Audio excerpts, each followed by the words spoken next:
Hello, my name is Eric. I have to record my speech because we did not have enough time in class. So here it goes. Did you know that 75% of all firefighters across the U.S. are entirely volunteer? Hi, my name is Eric, and I'm a part of the 75%. I joined the fire department because I thought it'd be an easy way to get out of class. Instead, I found a new home within a small town in suburban Pennsylvania that always seemed to keep me finding excuses to go out and hang out at the firehouse on a Friday night rather than stay at home and play Xbox.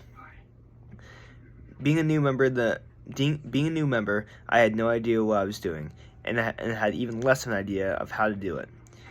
But through the senior members there were at the firehouse, I was able to learn.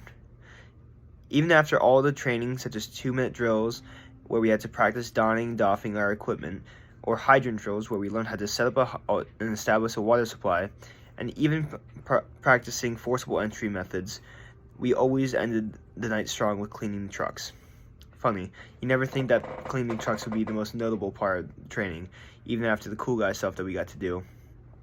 And while this may seem like one of the more tedious chores at the firehouse, it always seemed to be the most engaging. Ironically, one of the only parts of the job where everyone seemed to care almost a little bit too much about the job. For instance, to quote Pete Davidson in his comedy movie The King of Staten Island, quote, "Why do we even have to clean this thing anyways? It's just gonna get fire all over it. You think the people the people who are burning alive are gonna give a blank if the truck is shiny? Just saying. I don't even know why you gotta clean the truck. What are you trying to do? Show up all sexy to a fire?" Later on, as I spent time at the firehouse, running calls, participating in community events, and learning to call it second home, I discovered that, just like many other things in the fire community, it goes deeper than that. The root cause of cleaning the trucks is not only matters of maintaining our equipment, but it's also a reflection of who we are as civil servants. And having a clean truck is a sign of pride in the town. In the firehouse, only on a few occasions, I've seen other trucks from our neighboring firehouses with poor maintained trucks and equipment, and it reflected their ability on emergency scenes and showed who they were as people. The fact of the matter is that I found it ironic on a line of work where most people are volunteer and for free and are in the business of saving lives. The trucks we ride and the tools we use are often better maintained than our own health. The value and the lessons I've learned from cleaning the trucks, not only being a firefighter in life in general, for those who have been through more than me, is incalculable. But one of the most important things I've learned is that I plan on taking into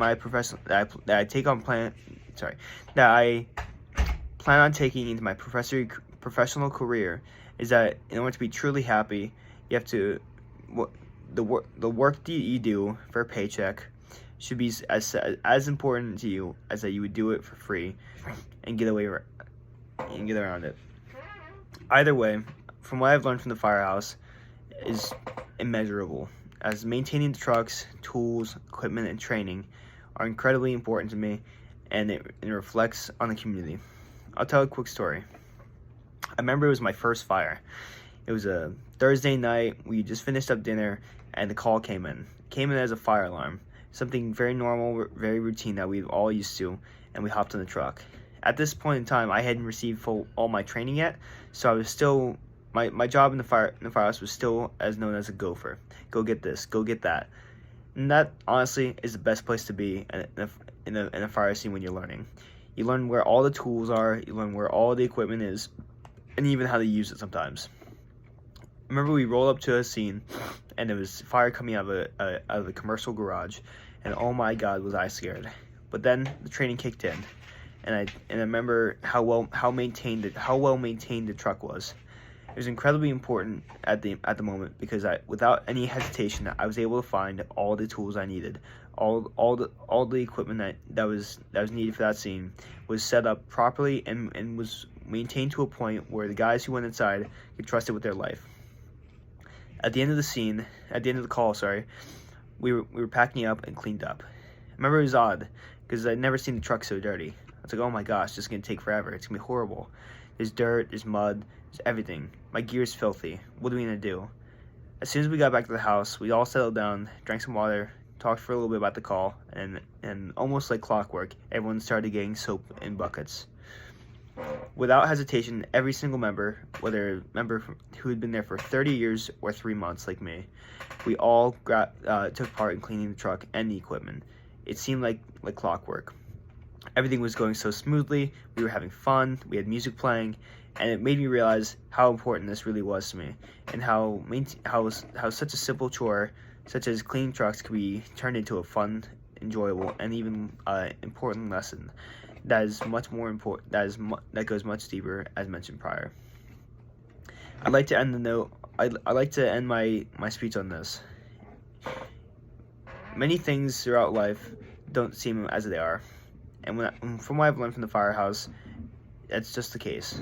I think it's really interesting how in the workforce or volunteer force, whatever you want to call it, people tend to see us as heroes. In reality, we're just people. We just want to enjoy ourselves, have fun, spend time with family, and pass the time by doing something we enjoy.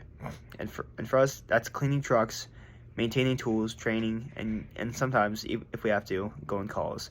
And while we don't hope for bad things to happen, we want to make sure that we keep ourselves physically fit and our equipment properly maintained, as that's what's most important to us. Keep taking care of our family, whether that be in the firehouse or back at home, as well as our community. That's what really counts for us.